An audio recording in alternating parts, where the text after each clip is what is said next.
Dr. Lauren, such a slippery slope. When you're sitting there spending all your time all day trying to differentiate reality from fantasy, you're already setting the seed for emotional issues. Right, because I mean, we want to feel good about our true selves. So if we always have to doctor ourselves up in order to feel good, then we definitely, I mean, it's going to be that much more difficult to feel good just being our true selves and who we are. And when we look in the mirror and not feel great about ourselves, that's a tough go. It really is a tough go, and not just physically. It's like we have to put up a filter for our entire life. So we're presenting a picture that's not necessarily our true self, both physically, mentally, and our everyday life. I think it's really creating an unnatural and unhealthy situation. So one of our production team members put a few of these Instagram beauty filters to the test to show just how realistic they are. Let's take a look at the before and after pictures. That's a pretty big difference. And it looks so real. That's what I think is damaging, that it doesn't look retouched or filtered. It's just like, oh, well, that's the way she looks.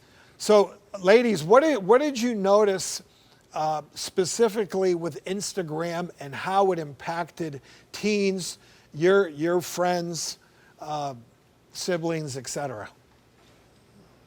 I think especially during the isolation from the pandemic, we noticed an increase of social media usage with our peers and ourselves. So we were in a competition last fall, and we were asked to focus on a health problem in our community. So we decided to focus in on this topic and see how it impacted us mentally as well as physically.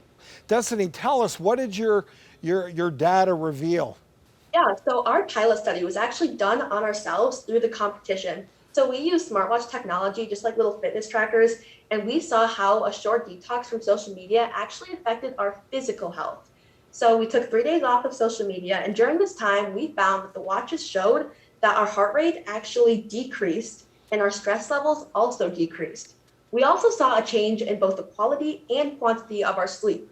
So we were getting into more deep and REM sleep that we weren't able to do while on social media. We were also increasing the number of hours we were getting every night. Another cool thing was actually we did another supplemental experiment, and we found that when we wore the watches, our heart rate spiked more when we posted to Instagram than when we did moderate exercise such as walking. So I think that really speaks to how much Instagram affects our bodies and how stressful it can be when we're actually posting that picture. Wow. Yeah. Kudos to you. Very well done. And Dr. Lauren, I mean, they were monitoring the key physiological aspects of stress in a scientific way. So, I mean, there is some validity to their studies here. Yeah, it's really amazing.